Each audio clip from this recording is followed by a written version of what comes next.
What's up, guys? This is season 2, episode 3 of the Tyde podcast. I'm here with my buddy Steve. Yo. Say what's up, Steve. How we doing, guys? Welcome to episode 3. Yep, episode 3 of the number 2 socialist wrestling podcast in the country. Also known as last podcast of the left, or last podcast on the left if it was done by straight guys, although there's probably a few priests in Southern Orange County that could dispute that, if you know what I mean. Well, Adrian, we have spooned for warmth on several occasions, so let's not attack them too much. Yeah. I mean, like, I've seen Aquaman twice already. So.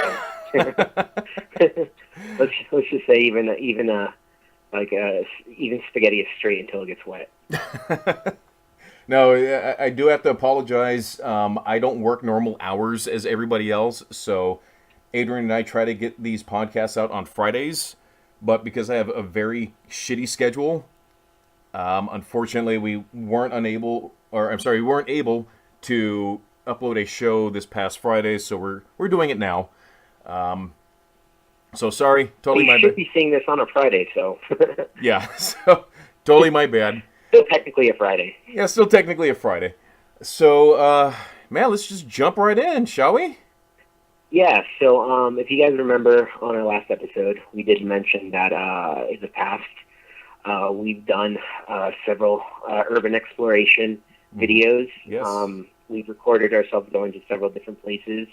We have a Facebook page that we call PALS, Exploring Neglected Institutions and Structures. Any acronym out of that is purely coincidental.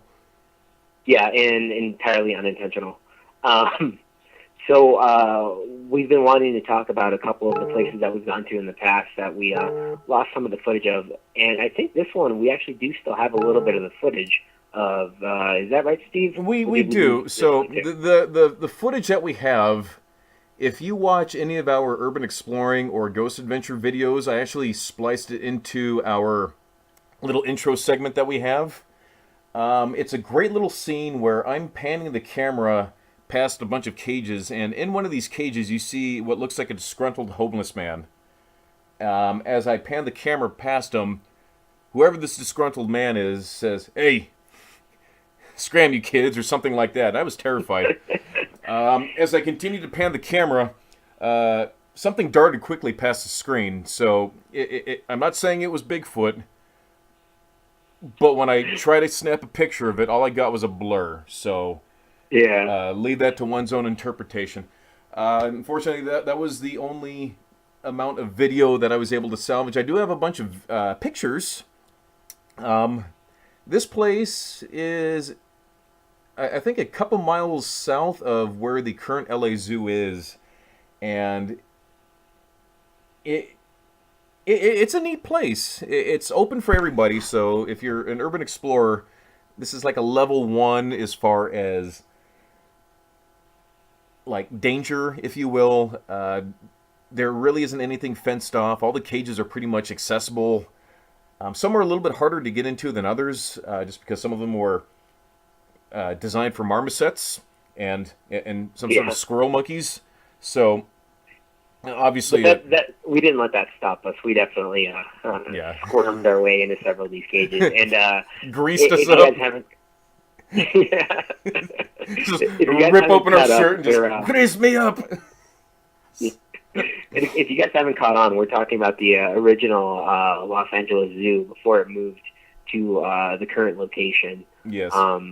I want to say it was sometime in the 50s, but I also might be making that up. So basically what they did is they took all the animals and they and all their stuff, and they moved everything to the location it's at right now. There's still several cages and several of the setups that they had before. Right. So it's still a very cool place that you guys can easily go check out. Nothing's really fenced off, like Steve said, so very easy to get into. A lot of people go there regularly to hike and just to explore and all that stuff. Yeah, it's nice because there's camping. I'm sorry, not camping ground, but there's picnic grounds and hiking trails. Yeah. Straight through this place, and I can't see any remnants of like an actual aside from the cages, but there's no how you'd say like infrastructure for a zoo as far as like no little touristy booths or anything like that. It's a very odd design for a zoo because everything is kind of along a hill. Yeah. And I don't know how the old design was, but it's a very odd design for a zoo at the time because it looks just like a hiking trail. There's no paved paths, or at least nowadays there isn't. Yeah, it was almost like a walking trail zoo, I guess. Yeah.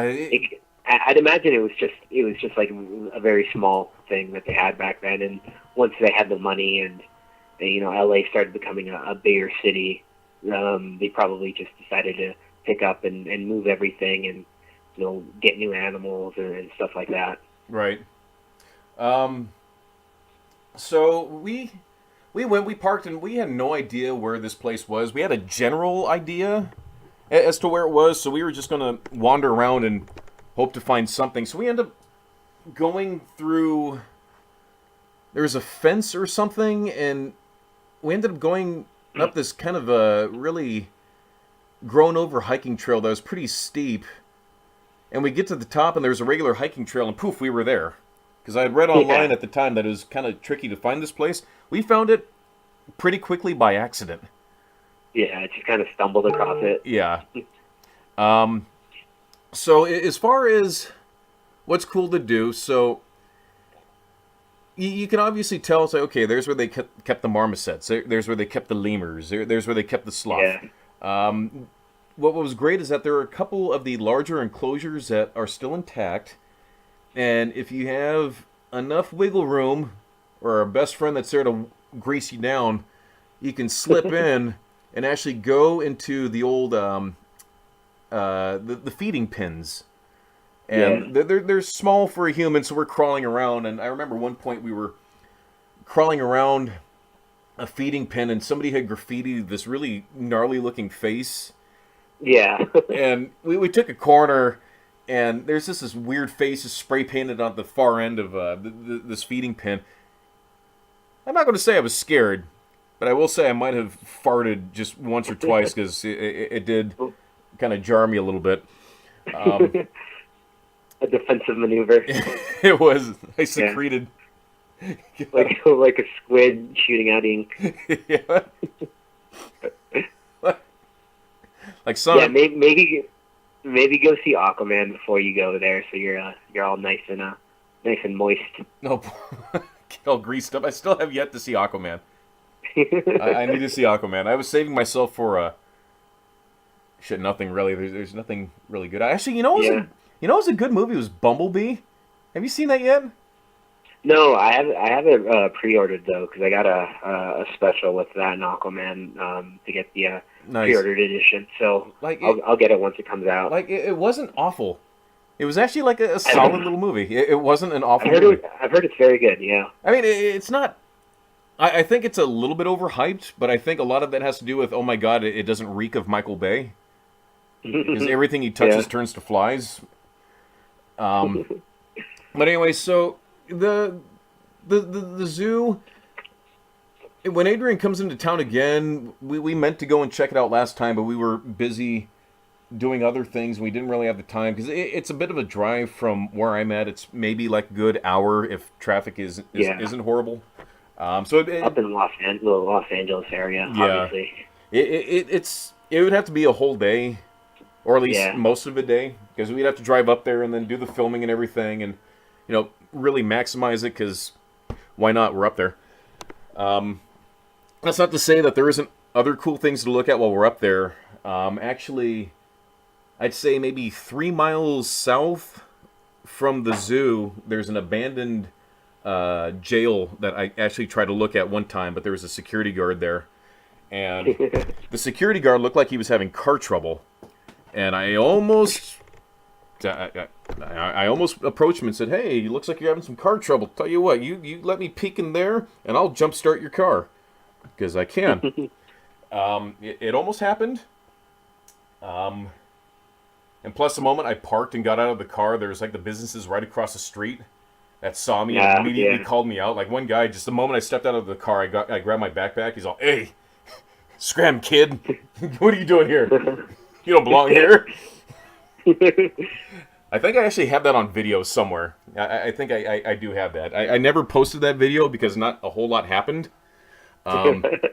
Maybe if we ever become internet famous and have a Patreon and all that, that'll be like the one of those bonus footage of me stepping out of the car and being yelled at by surfer mechanic man. Yeah, along with a couple hours of us smoking DMT. So, Adrian, you weren't taking jiu-jitsu at the time, were you? No, this would have been prior to that. So prior to both of us really doing any of that kind of stuff. So I'm going to let everybody in on a little secret about Adrian. We're high school buddies. We lost contact due to the miracle of Facebook. We're buddies again. Adrian used to be really chubby in high school. He really was. He was a little chunky. I was slender in high school, but now I've gotten a little chunky. I've donned the dad bod that I'm trying to vigorously work out of me. But looking back, Adrian and I, though two like decently built guys at the time, we weren't trained fighters at all. No, we were. I mean, we probably could have held our own for a little bit, but if the indigenous hobo populations were to really come full swing at us, then they probably would have hobo raped us by now. We'd be under one of their tarps being hobo raped on a wet blanket. So Adrian decided to take jiu-jitsu, and I have other friends that do jiu-jitsu. It's never quite been my thing. I've always wanted to take some sort of a martial art or some form of combat system, whatever. My one friend, who is a 4th degree karate black belt, who owned her own studio and has really been through the ringer, she told me about something called Krav Maga, and I trained with her a couple times, and it was pretty fun, pretty intense. So I decided to start taking some classes, and I've been doing it now since September, pretty frequently.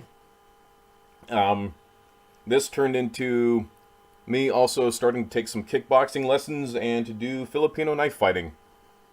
Yeah, nice. Trained badass. And actually, what's cool is my instructor on the Wednesday and Friday morning classes, because everybody has their own technique, and if you know different fighting styles, you can kind of mishmash little components from one and another component from another. They kind of create your own fighting style. I will have you know that Batman is a master of every martial art in the world, but his primary usage is mainly Krav Maga. That is fact. So, I'm learning to fight like Batman. Some Arkham City shit. Yeah, it is literally, they teach you how to fight like Arkham City. Today we were doing, somebody comes at you with a stick or a baseball bat or a tire iron, how to deal with that. And, yeah, it's pretty fun. It was my instructor. Oh, go ahead. Go ahead.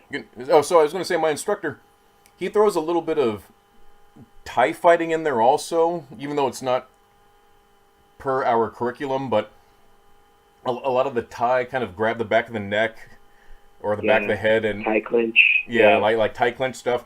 And we were doing a drill today where we were doing some mitt work, a focus mitt, and we were doing just a simple left-right, and then we would grab one of the mitts and throw an elbow, and we can either grab the back of the mitt simulating like grabbing the back of a dude's head and going in with an elbow versus just throwing an elbow. And you could feel the difference in power just throwing a basic elbow and just kind of moving through somebody versus grabbing somebody by the back of the head and throwing an elbow or throwing a palm heel strike or anything, because all that force, all that energy that you're putting into them has nowhere to go except for whatever the target is. Do you do anything like that in Jitsu, Adrian? Jiu-Jitsu is mainly more grappling, submission-based stuff, as opposed to like striking. But yeah, we'll do a lot of that in Muay Thai, which I used to do a lot, and I'm planning to get back into soon. If you guys remember the other episode that we did, we talked about we were actually planning to do a little bit of cross training when I was in California last time. Yeah. But Steve had just split open his leg and had all those stitches. Right. So it wouldn't have been a good time, because I would have just immediately gone for that leg. Yeah. And it's funny because that actually reminded me of an incident in junior high. I don't know if you remember this game back then, Steve, called the unfortunately named Smear the Queer. Hey, Smear the Queer grew us up into upstanding citizens and contributors to this country. Smear the Queer. Awful name, by the way, and I hope that they don't call it that anymore. But basically, if you're not familiar with this game, there would be a bunch of kids. One of them would have a ball.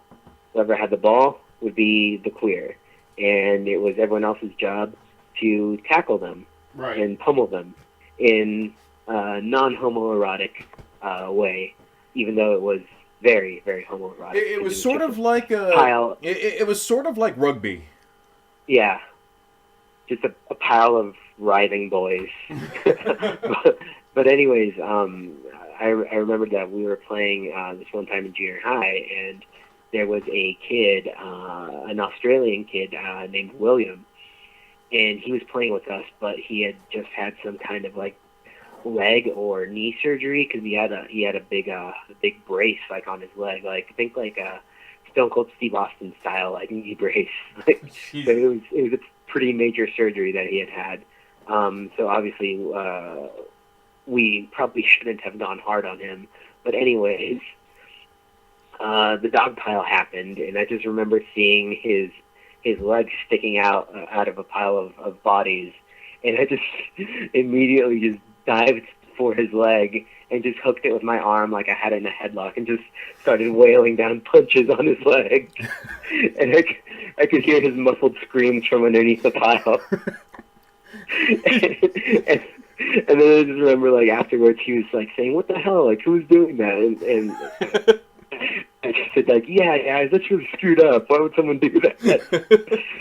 Oh man! So if by chance, William, you're listening to this right now, it was me, you Australian cunt. It's like the wrestling episode from Ren and Stimpy where Ren finds the pimple on the dude and he just bites down on it really hard. Yeah, all cartoonish. So, this is a slight derail, but it's funny that you mentioned Stone Cold Steve Austin, because I recently had a party with a inappropriate white elephant gift exchange, and somebody, don't know who, brought an inflatable love midget. This inflatable love midget has the face of Stone Cold Steve Austin. Oh, hell yeah. He's currently residing in my man cave. I'm disappointed because this inflatable love midget has a pecker, but it doesn't have a butthole. So I don't know what to do with it. Yeah. What am I to do with this? Just looking at me with his cheeky side grin. Yeah. All erect. Oh, man. Oh, man. So, what belt are you, Adrian? Right now I'm a purple belt. Nearing the brown belt. After that, it's only black. So I'm getting there. So I'm not sure how much more I need to learn before I go to my yellow belt in Krav. Because Krav is, like the principle is really simple. It's, you go from 0 to 100 and you just go. Mm. And it's just beat into submission until the threat is gone. And actually, it was today with the focus meds. I always have a problem with Krav, or the problem that I'm struggling with is the flurry of attacks. Because usually when you're striking, you can stop for a second, kind of size up the guy, and then kind of plan your attack. Right. We're not trained that in Krav. I mean, sort of, but it's thinking super quick, like fractions of a second. You're just go, go. And how finish things as fast as possible. Yeah, and it's responding as quickly as possible. And the techniques aren't anything complicated. They're really not. It's just basic stuff. Yeah. It's really basic, but it's in our stance and how we rotate our body. I actually got complimented today from my instructor that apparently I punch like a truck, and I'll take it. But we were doing the problem that I'm struggling with, is let's say we have a drill where it's okay, pair off, one person throw 2 attacks, the other person defends, and then after they defend, they throw their 2 attacks, and the other person defends, and it's just a back and forth attack, defend. Mm-hmm. But it's supposed to be quick. So yeah, attack, I'll defend, and then I'm sitting there and I'm kind of sizing the guy up, and I get called out on it. It's like, no, go. Yeah. Don't wait. Immediate response. Yeah. Yeah. It should be immediate. Just go. Be on. Yeah. It's overwhelming. Yeah, and like I get that, because like if you pause, you're giving them time to attack again. Right. So it's just like you defend the attacking and immediately go right back in. Right. So you respond with an attack of your own. Otherwise, you're just going to be on the defensive end the whole time. And also, it kind of, if any Krav person listens to this, and if I butcher it, I do apologize. But my takeaway from it is, space can be your best friend or your worst enemy, given the situation. If somebody has a knife, clearly you want some space. But if you close that gap and know how to deal with the threat, then it's your best friend, also. Mm-hmm. And same thing with the strikes. If you find a fight getting tighter and tighter, that's when you're most dangerous, because the response time is, you have 0 response time. And if you have a Krav guy who's on you close quarter, you're going to lose. Because it's just rapid response, just, boom, boom, boom, boom, boom, boom, boom, boom, boom, really quick. There's not much you can do at that. I mean, you can turtle up and, just grab your head and hope for the best, but there's going to be a flurry of blows just coming at you from every which end. I almost, actually, my partner today, he threw an elbow at the focus. No, he threw an uppercut. But it was kind of weird with the uppercut, and he hit the pad wrong, and the pad ended up hitting me in the nose, and it's like, okay, that hurt. Oh, yeah. So, we occasionally get hurt in class. Yeah. I've definitely had my nose broken holding pads before. Yeah. So what do? You just shake it off and be like, all right. Yeah. Just do what Beavis and Butthead taught us as children and just stuff a tampon up it, and... Yeah. It's just... Take a salt tablet. Yep. I did want to go to the class today, but I fucked up my shoulder. So I didn't. Chose to stay home instead. Yeah. No, so tell us more about jiu-jitsu. Like, what's your favorite move? Like, what's your thing? So for me, it's for a while now, it's been arm bars. Arm bars are my go-to. Like, pretty much any time I'm attacking, whether I'm attacking the back, if I'm attacking a choke, or if I'm attacking like a rear naked choke or a guillotine choke, any of that stuff, it's really just I'm baiting that to get the reaction that I want to open up the arm bar. Right. Like that's my thing. Cool. I like hitting them from anywhere, really. Really? Yeah. Just like a weird salamander just like crawling around a big rock. Yeah, exactly. Well, yeah, it's just like that wrestling episode of Ren and Stimpy where Ren's like crawling up the back of the giant wrestler. It's like Kip from Futurama just scuttling along. No, that's cool. So we don't do, at least I haven't done a whole lot of grappling Mm, because, yeah, I mean, you're a grappler. I'm a striker. Um, yeah. I, I, I, I know certain like holds and techniques and stuff like that. Um, Eventually, I like to get them into like a Krav clinch because if I get somebody into that, then I'm solid. Then I can from where we position our clinch. It's just Yeah. elbows all day long, just elbow to the face, knee to the groin, freaking take out a kneecap. It's a lot of that. Um, Yeah. it's here as far as the knife fighting goes. It's probably one of the cooler things, and I can actually teach you. Yeah, I wanted to teach you, but I split open my fucking leg. Yeah. So we'll have to do that next time. It's probably one of the Oh, cooler yeah. things. The It's so simple. There's a it's Filipino knife fighting. It utilizes a bunch of different techniques. I can barely remember the names of them. There's a sombrada, uh, hubud. We were doing that today. Um, Something X, like some sort of a cross X type deal. Um, so essentially, you start off with your knife stance, and then you do a 6 count, and it's with a partner you attack, they parry, then you attack, and or then they attack and you parry. It's pretty neat, and if you get good at it, and if you have a good partner, it looks like something out of the movies. Yeah. It, Are you attacking like all like the soft spots and to so where like so after you're done, like the guts come out or whatever? if you no, they well, there is one called the tickle and cripple, Mm, which will kill a guy, but essentially they teach you. You're a right-hander, right? yeah. Okay, Like God so intended. okay. Hey, I'm a lefty, bro, but I fight. I do knife righty, so you shut your mouth. Shut your whore mouth. Satan has a special place for the abominations. So, um, so the tickle cripple is where you finish the guy by stabbing them in the armpit and just dragging the blade down. They're not walking away from that. Yeah. But essentially, what Doug, my instructor, is teaching us to do is the threat. If it's knife on knife, what's the threat?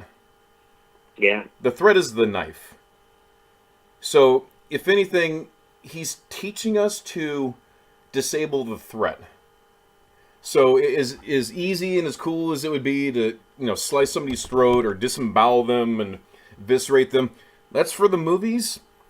Yeah. But in those final moments when somebody's grabbing his innards, he's still swinging that knife or whatever. Mm-hmm. That's still the threat.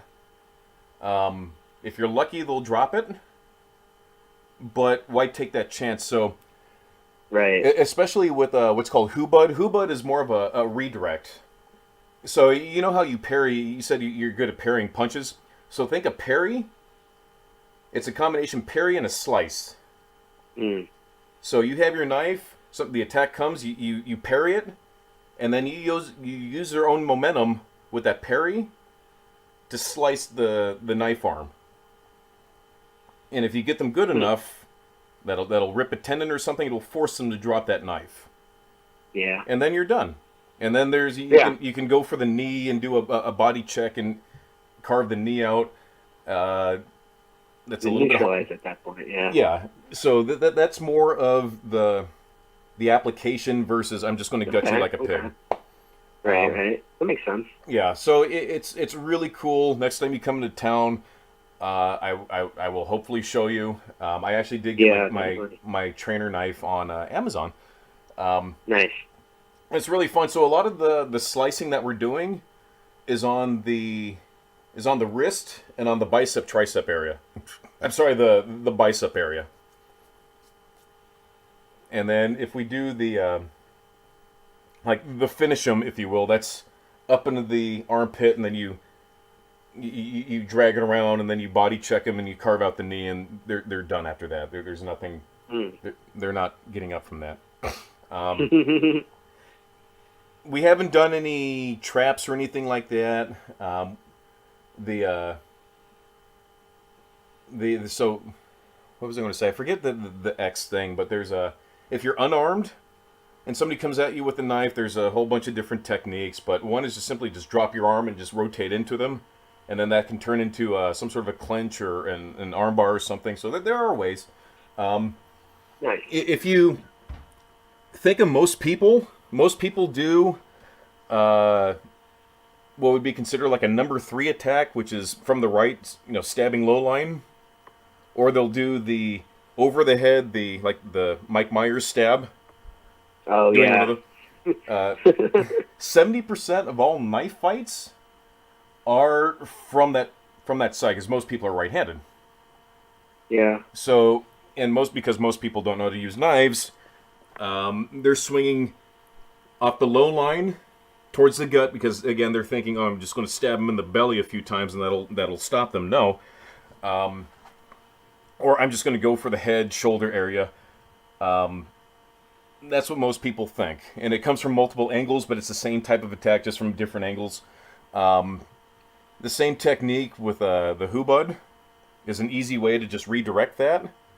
And what we were doing today, so we were doing a redirect, a back away, and then drawing your knife for the actual, let's get serious type deal. So, so that's what I'm doing, Adrian. It's pretty fun. Yeah, it's good stuff. It's pretty fun. Yeah, and with both of us doing Jiu-Jitsu and Krav Maga, we're both end up with quite a bit of bruises and soreness You all get the fucked time. up. And my shoulder hurts so bad right now. Yeah, right. So one of the things that actually helps out with that a lot is I'm sure you guys have heard of this by now, but CBD. Adrian, are you talking about the marijuanas? Well, it is derived from marijuana, but these fancy scientists have derived a process to extract the CBD from marijuana. So they've removed the psychoactive ingredient, and all you're left with is the health benefits that you would get from marijuana. So you mean whether it's the So you mean it's weed without the high and just a medicinal purpose? Exactly. Go on. And it doesn't show up on drug tests. It's legal in the entire country. You can buy it online. You can buy it at stores, and it is awesome. We would prefer you buy it online for a while now. We would prefer you buy it online. Yeah, definitely. And if you do decide to check it out online, we've actually recently partnered with an awesome company called Infinite CBD. They're based out of Colorado, which is where I'm currently living, and they make some fantastic products, probably the best CBD I've ever used.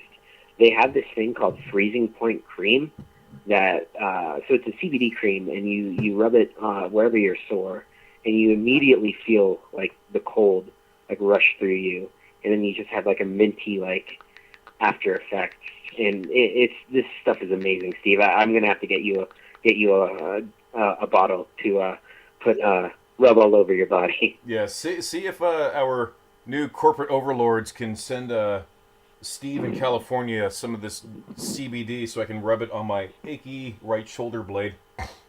Right, yeah. Because it hurts. So guys, definitely check them out, infinitecbd.com. We're going to have a coupon code for you guys in the next few days. Hopefully by the time this episode is uploaded, we'll have it in the comments, and we'll definitely read it out on the next episode as well. Yes. But check them out. They have pretty much every form of CBD that you could want, creams, oils, pills. They have these things called AM pills. So it's actually CBD mixed with caffeine, and you pop one of these in the morning, and it's like you're drinking a cup of coffee. Nice. I've heard these things are amazing, yeah. and they've got a nighttime version, which is mixed with, I believe, melatonin, and it helps you go to sleep and relax and all that stuff. So check them out. Use our coupon code. We'll have that up for you guys soon, and enjoy. Yes. Honestly, guys, this is a very cool thing. I know that we are still in our YouTube infancy, but it can only get better from here. We're the babies. It does have a lot of incredible medicinal purposes and applications to it, and if it's anything remotely close to or even better than the cream that I'm using right now, then I can't wait. And like, I mean, obviously, marijuana is awesome, but you can't use it like all the time. Like, say you have to, like, you got like an achy shoulder or like an achy leg or whatever, but you got to like go outside into the real world. You can't get super high before that. Like, you mean like most of my coworkers? Yeah. you got some CBD. You take that, whether it's the pill, the cream, and you're good to go. Yeah. You can be out interacting with other human beings. But who wants to do that? Yeah, right. Human beings kind of suck. So with that said, we will post the link to the website on our Facebook and Instagram and Twitter, and we encourage all of the threes of people who will hopefully see this podcast to go and give it a look. Yep. While you're giving that a look, guys, please like and subscribe. I don't want to beg, but I'm asking nicely.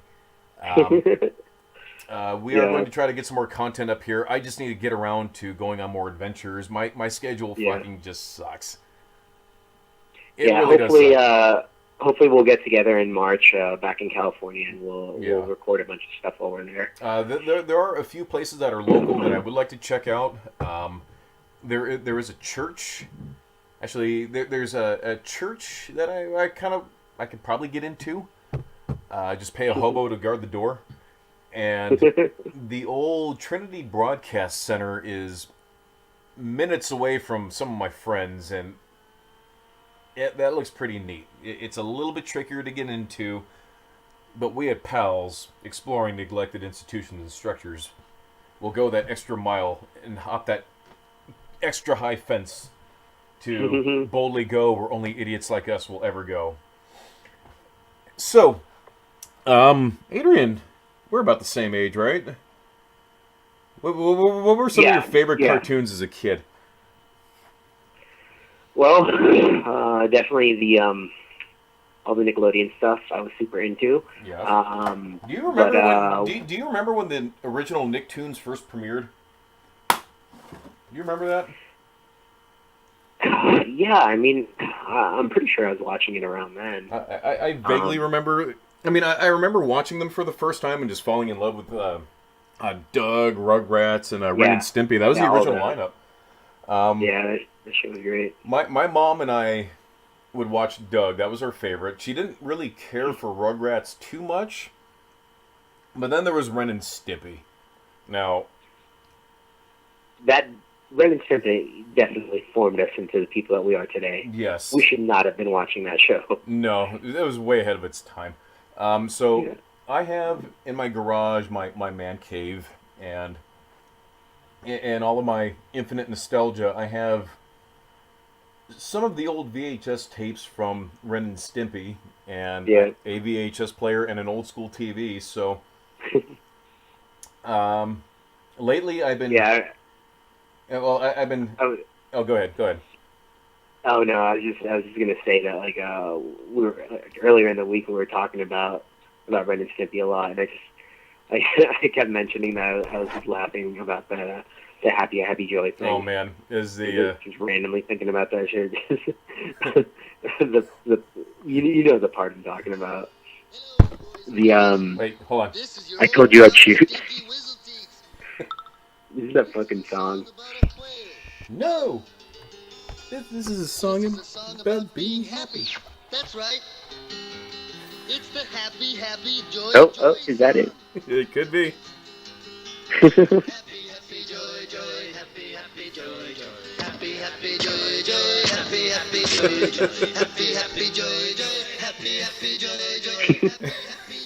It's the greatest thing ever. Yeah. The best part is him just fucking going into the, I told you, But you you didn't believe me. Why didn't you believe me? I'll teach your grandmother to suck eggs. They don't know the thread. It's like, what were they thinking? Yeah. Wait, hold on, it's Right in coming the up. fucking middle of the song. You ain't the granddaddy of all liars. Oh, man. Wait, Oh, shit, what else were we talking about? Exo Squad. oh That man, was another one that we so used to watch my a lot. favorite show of all time, like anime, like cartoon, Exo Squad. Adrian, did you ever watch Exo Squad? Oh, yeah. Oh my Yeah, god. absolutely. So about 20 years ago, back when eBay was in its infancy, I bought the entire series on VHS for like $70, but it wasn't like a universal like released VHS. It was somebody who just recorded it off their VCR, and it still works. So I went around. It's been years since I watched the entire series, but there's a section in my little man cave area where I have a bunch of old Exo Squad figures, and actually I just ordered 2 more. So I have all of the Jump Troopers now. So I ordered Pellegrino and Longfeather. So I have all of the Jump Troops now. God, Adrian, people died in this show. Like, legitimately died. People were tortured and killed. And there's a whole episode dedicated to the Neo-Sapiens, which are, let's face it, they're space black people of the future. Launching people into the sun. That was a whole episode. And they talked about it, like, leading up to this episode. They talked about, oh, humans, we're going to relocate you to Venus, where you will work as slaves. And then they load up all these humans, and they pass Venus, and they're launching them into the fucking sun. They're killing people. And babies and shit. Yeah. This is what Adrian and I watch for fun. It's amazing how, like, when you go back and you watch all the cartoons that we used to watch, how just fucking racist and ridiculous some of them God, are. So I'm hoping that Netflix does something with this property, because Netflix has been doing a lot of DreamWorks stuff. They released Voltron, which was a decent series. And they're doing How to Train Your Dragon. I think Universal owns DreamWorks, or they're partnered or something. So I'm hoping that somebody will see this long forgotten franchise. It's a moneymaker with just the toys alone, because the toys were badass. Do you remember the toys at all? Oh, yeah. How fucking cool they were? Yeah. Like the little fucking robots that articulate and shoot missiles and shit. Yeah. Do you remember anything from the show? I remember all the suits, like the mobile suits, like very similar to like Gundams and shit like that. Yeah. Like the space suits and all the weird like haircuts that the people had, and They did have some weird freaking haircuts in that show. t-shirt haircuts, and like one of the characters was like a drunk. Yeah. So you had the very obvious space lesbian. You had clearly the drunk guy. You had the insecure, like, brash teenage kid. You had the the suave Frenchman, who was actually my favorite character. And spoiler alert, my favorite character was actually murdered in the show. Like, he was just straight up killed. And I remember this brought me to tears when I saw it, because I was maybe like 10 years old, and I really liked the show. And until, Optimus Prime died in that movie, but he came back. But even when he died in that movie, it's like, oh, wow, that's Optimus Prime. He's dying. It's like, okay, Alec DeLeon was crushed while being mocked by freaking General Typhonus or something, just sitting there in his E-frame. It's like, oh, you squishy human. Smashes and murders this guy, and it's awful. Yeah. It's like, oh, where's Alec? Oh, Alec didn't make it. It's like, what do you mean Alec didn't make it? not supposed to kill my favorite character? What is this? Game of Thrones is still like 25 years out. What is this shit? Oh, man. So, it was definitely a fun watch, and unfortunately, the series did conclude on a cliffhanger, and unfortunately, it wasn't renewed, but... It wasn't around too long, was it? It was 2 seasons, but it actually had a story arc, because this was along the same timeline as Mighty Max and Conan the Barbarian. Yeah, Mighty Max. And Mighty Max was way ahead of its time. Oh man, that show also had a beginning, middle, end. So, so it did conclude. Literally. God, people died in that show too. Yeah. Remember how that ended? I remember how that ended with the time loop. Dr. Strange, that shit. Yeah. But if blowing our dumbass little kid brains. Yep. But if you remember, Virgil knew what was going to happen because when Max broke open the statue again, Virgil included the message, "Don't be late this time." That's right. So, mind blown. I like cartoons back then. Bill and Ted. Yeah, Don't forget to wind your watch. So, what else we got? What sort of weird controversies are we looking into tonight? Well, speaking of robots, did you hear what happened at fucking CES the other week? No. Like, CES, the consumer, Consumer Electronics Showcase, I think it's called. Yeah. No, what happened? So, there's a company, I believe they were called Promobot, or Promobot was the name of this robot, but they had the robot out there in Vegas where they have the show every year. Right. The robot was actually killed by a Tesla Model S. It ran him over. So, do we need to worry about the machines revolting? I don't know, because they're attacking each other right now. Hopefully that's where it stays. But if they ever... So what did this robot do to this Tesla to upset it? I don't know. Apparently it was just like walking.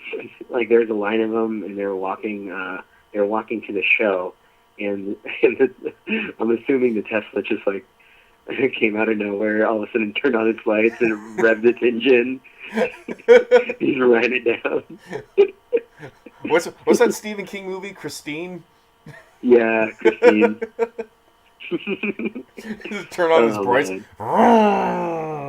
Exactly. Oh man. So shit. Is the robot okay? No, it was they said that it was, and I'm using air quotes right here, killed, but it was deemed unrepairable. What became of the Tesla that decided to plow into this crowd of unarmed and defenseless robots? I think it just drove off and made its getaway. Did it make it across the border? Yeah, it just drove back into traffic and disappeared with the other cars. Be on the lookout for a late model Tesla? Yeah, it's no driver? Like, just like Joker in The Dark Knight. When he drove with all the other buses. Right. Disappear into the crowd. Oh man. Just pulled into just pulled us into a car lot and just stays idle. Yeah. Scoping out his next kill. Oh man. What else have we did? Oh yeah. Remember a few days ago where I was just laughing about the Watchmen thing. Yeah, so what is the Watchmen thing? Because honestly, when I hear Watchmen, I can't immediately I think of Big Blue Dong. That's the only thing I think of from Watchmen. Big Blue Dong. Right. So I was laughing about it because I was saying like, what if you did like a gay porn of Watchmen, and it was just called Watch-Men, and it was just basically Dr. Manhattan going around like fucking his way through all sorts of existences, like all the realities. Yeah. I have seen every reality, and I've come on them all. Well, you heard that DC is making like their edgier comics, and there's one that I guess actually shows like Bruce Wayne's like butthole or something. where like it shows his wiener. Oh, I heard that. Yeah, Yeah. wiener.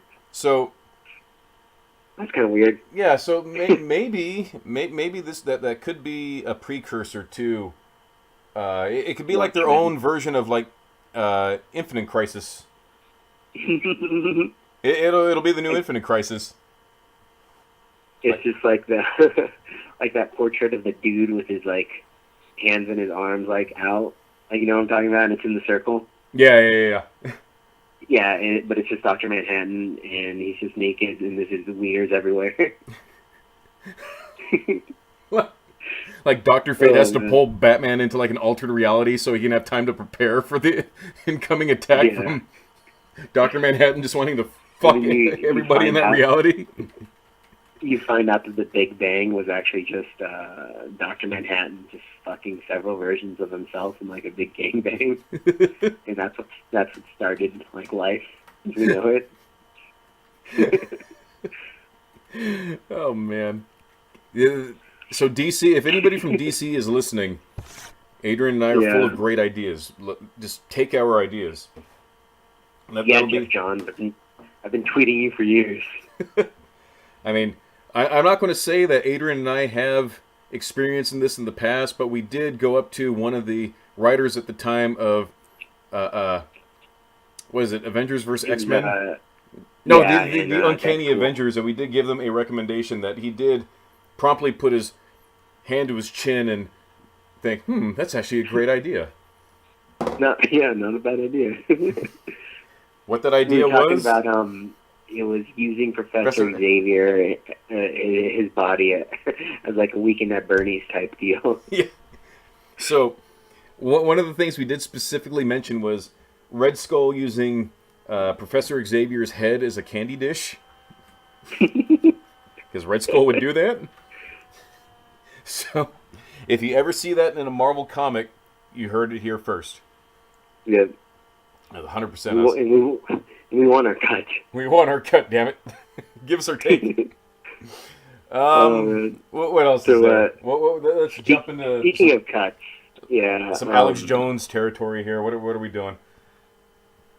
We can jump into a little bit of conspiracy stuff. Yeah, a couple things. So, one of the things I've been looking at lately is some pretty interesting shit.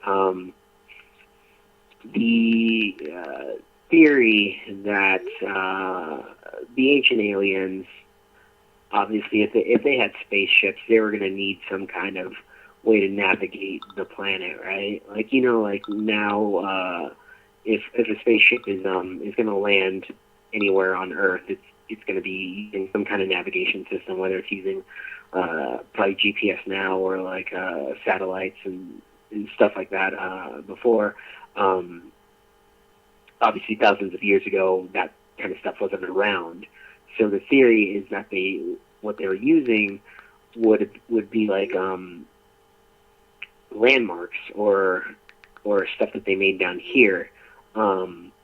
So are we talking about like the pyramids and Stonehenge and all that? Yeah, exactly. Yeah, Stonehenge would be one of them. I think what I was reading about Stonehenge was it was actually almost like an ancient like computer that was used to track. I think it was solar eclipses, and there's some crazy shit with the math that you can look into on Stonehenge.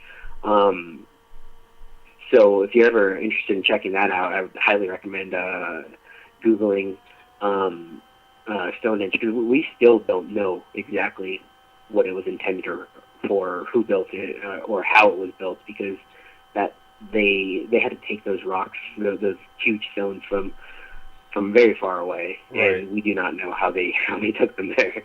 But that's definitely one of the things that they could have used. But one of the things that I've been looking at lately is this place called Baalbek, I believe it's pronounced, and it's I think it's in present day Lebanon. Okay. So there was a platform there that has huge, like giant stones If you Google this, like, you can find pictures of like people standing next to it, and these stones are like several times larger than the people. So it's like, how did humans build this shit like years and years ago? But what it is now, or what the remains of it are, is it was a temple that the Romans used for, I believe it was the god Jupiter. Okay. This place is like fucking like 1,500 miles away from Rome. Okay. So like, why would the Romans have built that shit there? But the theory is it had some like historical significance to them. But so they essentially they built their temple on this old platform, and the theory is that platform used to be a landing platform for these aliens, and they think that what they used to navigate that is actually the pyramids of Giza. So back then, when these pyramids were built, they were built out of like limestone or whatever shit that they were using, right. but it was like highly reflective, like stone, right? Right. So when it was polished and all that, like, it was reflecting light during the day, so you could very easily see this from if you're orbiting, the Earth, right? And you could also see it at night because it was reflecting the natural light of the moon and shit. So they think that they would use that in addition to the Twin Peaks of Mount Ararat. So if you map this out using the mountains and the two Giza pyramids, you can draw a straight line to that platform. Really? Yeah, that's gnarly. So that's one of the things that people think that they use, but there's also like all sorts of other ancient structures and weird ass things that we don't know why they were built. But like you've got So hold on, really quick before. Yeah. Have you ever heard of the Coral Castle? Coral Castle? Yes. No. Where's that at? So it's in Florida, and okay. If anybody watches this, it's an interesting story. So there's this guy who lived in Florida. He only had like an elementary school education. He built this castle out of these huge slabs of coral all by himself. And he only did it using a couple ropes and pulleys and some sort of like generator, like a very rudimentary battery. And they're saying that he was very secretive. He didn't tell anybody how he constructed this thing. He had a big slab in a pickup truck, and he was driving with an acquaintance, a buddy of his, and when they drove to the location to offload this thing, he had his buddy like go into the forest to not see what he was doing, and his buddy apparently obliged, and when his buddy came back after 2 minutes, like only a couple minutes had gone by, he single-handedly offloaded this massive piece of stone. He has a spinning door that uses this big block of coral. He built that by himself. Interesting. And they're saying that had he unlocked like maglev, he could have done everything super easy. It would have been easy for anybody to do had he unlocked the ability to generate the magnetic fields to manipulate these big rocks. And I remember hearing that if that is indeed what he did, and if the Egyptians had that similar technology, they could have built the pyramids in a week. Jesus. How trippy is that? Yeah, right. Coral Castle. Adrian, look into that. Yeah, I'll definitely scope that out. Yeah, that's maybe we can talk about that a little bit more. Yeah, In the that's future. definitely something worth looking into. And But the yeah, places, I mean, like, the places there, you can go and visit it. It's in nice. Florida. It's pretty neat looking. In fact, I'll once I get this thing uploaded, I'll post it down in the description, and I'll send some links to Adrian so we can put it on our social media so all of you can take a look for yourselves. Very interesting place. Oh yeah. Um, And yeah, what's really cool is that that that is a place that you can visit here in the U.S. But there's a lot of these sites are still there, and most of them, if not all of them, we still don't know who built them or why or how. It's entirely possible that, like Steve was saying, that the people that built them, like, were able to manipulate the magnetic force to build these easily. But there's tons of these sites around like there's this. Have you heard of the Plain of Jars in Laos? I have not. So look up a picture of these things. They're basically these like stone jars in this field, and there's tons of them around, and nobody knows who built them, why, but they think that again, when polished, they would reflect light, and that that could have been another Right, 'cause navigation. I did forget that the pyramids were. When they were constructed, they were polished.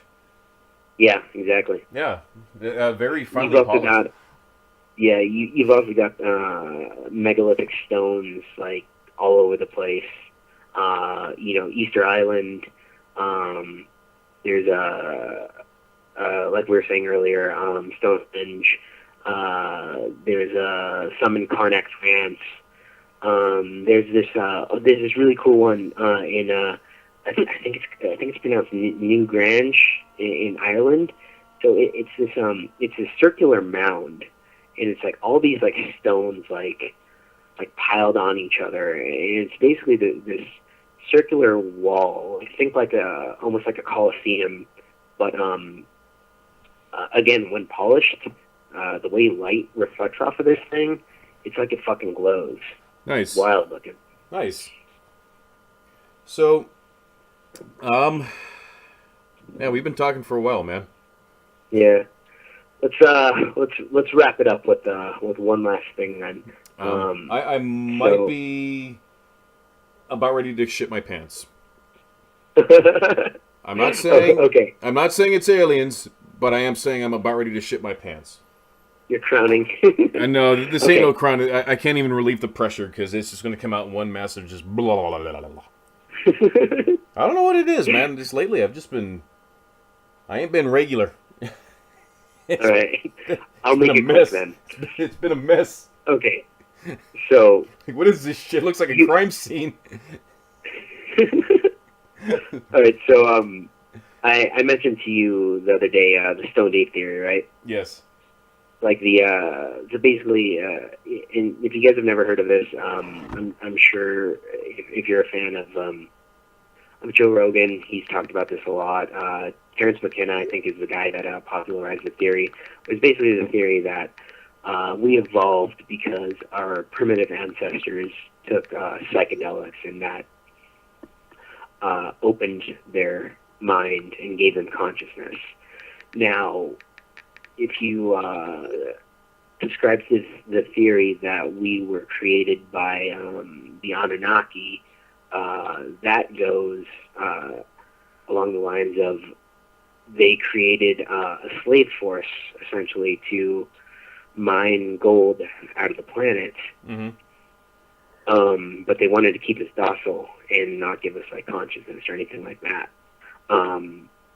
There's also, obviously, the story of Adam and Eve, which is what everyone's going to be familiar with. Adam and Eve getting kicked out of Eden because Eve and Adam later tree of knowledge. ate the apple.